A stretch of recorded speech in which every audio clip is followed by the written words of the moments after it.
Ek groet u in die wonderlike naam van ons Koning Jesus Christus, ons Verlosser en Saligmaker, op hierdie maandag, die 13de April 2026. Ek is Jacques Pieters, hierdie is Brood vir die Siel, 0720202615.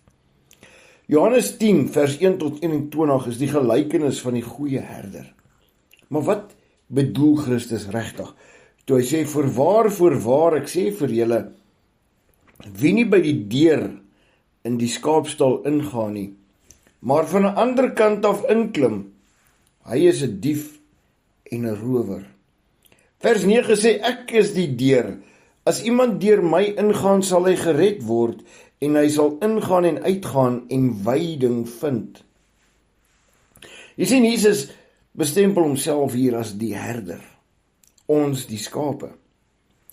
Jy sien, wie klim deur die venster? Dis mense wat nie tot bekering kom nie, wat nie deur Jesus Christus se kruis wedergebore word nie.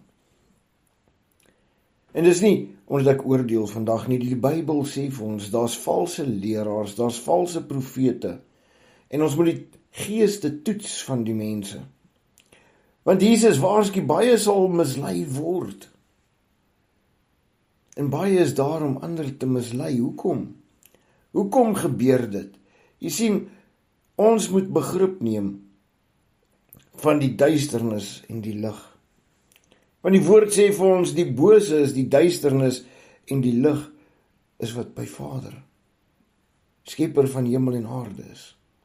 En Jesus beklemtoon homself hier as die deur, die weg. Hoekom? Hy gee vir ons die veiding. Johannes 1 vers 14 sê, hy is die woord wat vlees geword het. Toe hy met sy disippels gesit het met die laaste ete, het hy nagmaal gehou, hy het die brood gebreek en gesê, neem, eet, dit is my liggaam. Wat hy eintlik daar vir ons sê is, ons moet die woord lees. Ons moet die woord inneem, want dit is ons beskerming, want dit is hy wat Christus Jesus is. Hy is die woord. En jy sien, as ons nie die woord lees nie, dan gaan ons mislei word. Want daar is die wat by die venster inklim, om die skape te vang. Die wat nie veronderstel is, om hulle te lei nie. Dis hoekom sê Jesus, hy is die deur. Hy is die herder. Jy sien, maar hy wat by die deur ingaan, is 'n herder van die skape. Jesus praat spesifiek van die herders. Hy wat by die deur ingaan is 'n herder. Jy sien, dit is die wat in die waarheid bly. Dit is die wat nie die afgewaterde woord verkondig nie.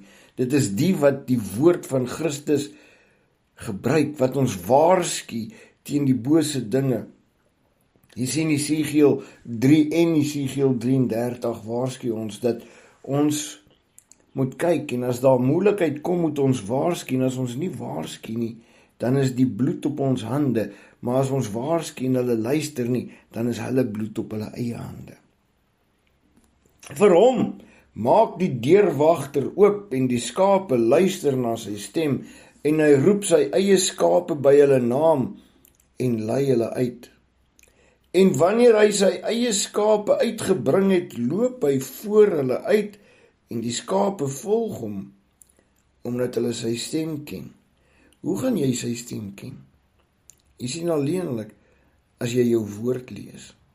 As jy nie net die goeie en die mooi woorde aanvaar nie, maar ook die waarskuwings en verstaan waaroor dit gaan. Weet dit is daar om jou te waarsku, weet dit is daar om jou voor te berei vir wat voorlê. Jy sien, as daar 'n storm kom en jy word nie gewaarsku nie, dan spoel jy in jou huis al weg. Maar as jy die waarskuwing hoor en jy gereed maak, jou huis beskut en die dinge doen wat jy moet doen of kan doen, dan gaan die storm jou nie skade gee, of so baie skade gee nie. Hulle sal vreemde nooit volg nie, maar van hom wegvlug, omdat hulle die stem van die vreemdes nie ken nie. Mense, Dis vir my verbasend. As ek so op social media kyk en ek sien hoe die mense die leuns volg, die getalle, en ek besef net oor en oor, die Bybel sê vir ons, nou is die poort en min sal die weg daarna vind. En breed is die pad van verderf en baie is daarop. Jy weet, ek wil nie vandag oordeel op enige iemand plaas nie, maar ek sien iemand die ander dag, die Here het vir hulle nou 'n wonderwerk verrig, sê hulle. Maar die P-woord is in en uit by hulle monde die hele tyd en die drank vloei die hele naweek deur. Hoe kan mens met 2 tonge spreek? Want die woord sê ons moet nie dronk word nie. Hierdie gelykenis het Jesus aan hulle vertel, vers 6, maar hulle het nie verstaan wat dit was wat hy tot hulle gespreek het nie. Jesus het toe weer vir hulle gesê, voorwaar, ek sê vir julle, ek is die deur van die skape. Almal wat voor my gekom het, is diewe en rowers, maar die skape het nie na hulle geluister nie. En hy praat nou van priesters. Hy praat nou van herders. Maar is nie net voor hom nie, dit is ook nou na hom. Dis ook nou wat ons sien, nou wat gebeur. Die groot misleiding het gekom. En baie is op die verkeerde weg, want hulle ken nie hulle Bybels nie, hulle lees nie die woord nie, hulle leer nie die God ken wat hemel en aarde geskaap het nie, hulle leer nie Jesus Christus ken, wat vir ons gesterf het aan die kruis nie, wat opgestaan het uit die dood nie. Hulle glo die leuns. Ek is die deur, as iemand deur my ingaan, sal hy gered word en hy sal ingaan en uitgaan en veiding vind. Jy sien, wanneer ons glo in Christus en die regte weg soek, die waarheid soek, hom in hom glo, en die kruis, en die opstanding, en weet ons moet wedergebore word, vir ons om die lewe, die ewige lewe in te gaan. Dan sal ons sy stem begin herken. Die dief kom net om te steel en te slag en te verwoes. Ek het gekom dat hulle lewe en oorvloed kan hê. Ek is die goeie herder. Die goeie herder lê sy lewe af vir die skape. Hy praat van die kruisiging wat nog op pad is. Maar die huurling en hy wat nie 'n herder is nie, van wie die skape nie die eiendom is nie, sien die wolf kom en laat die skape staan en vlug. En die wolf vang hulle en jaag die skape uit mekaar. Die verdeeldheid is daar. En die huurling vlug, omdat hy 'n huurling is en niks vir die skape omgee nie. Ek is die goeie herder.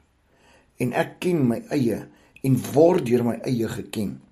Net soos die Vader my ken, ken ek ook die Vader. En ek lê my lewe af vir die skape. Ek het nog ander skape wat nie aan hierdie stal behoort nie. Ek moet hulle ook lei, en hulle sal na my stem luister, en dit sal wees een kudde, een herder. Daarom het die Vader my lief, omdat ek my lewe aflê, om dit weer te neem. Niemand neem dit van my af nie, maar ek lê dit uit myself af. Ek het die mag om dit af te lê. Ek het die mag om dit weer te neem. Hierdie gebod het ek van my Vader ontvang. Daar het toe weer verdeeldheid onder die Jode gekom oor hierdie woorde, en baie van hulle het gesê, hy is van die duiwel besete en is kranksinnig. Wat luister julle na hom? Ander het gesê, hierdie woorde is nie van 'n besete nie, 'n duiwel kan tog nie die oë van blindes open nie.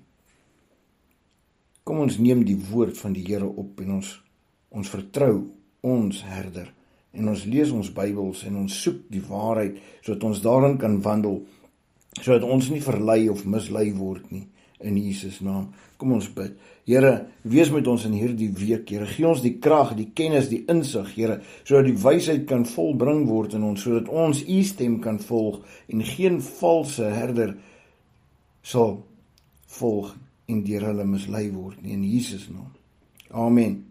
Onthou, lees jou Bybel, moenie toelaat dat die wêreld jou mislei nie. Groete.